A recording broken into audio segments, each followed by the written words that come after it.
Aqui bang, ini zippo dia saya hantar zippo dia.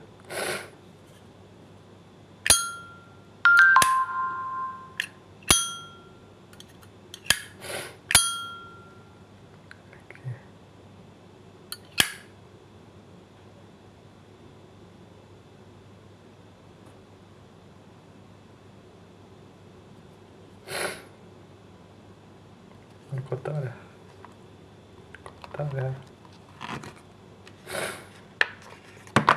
Tengok 204 saya guna solid brass.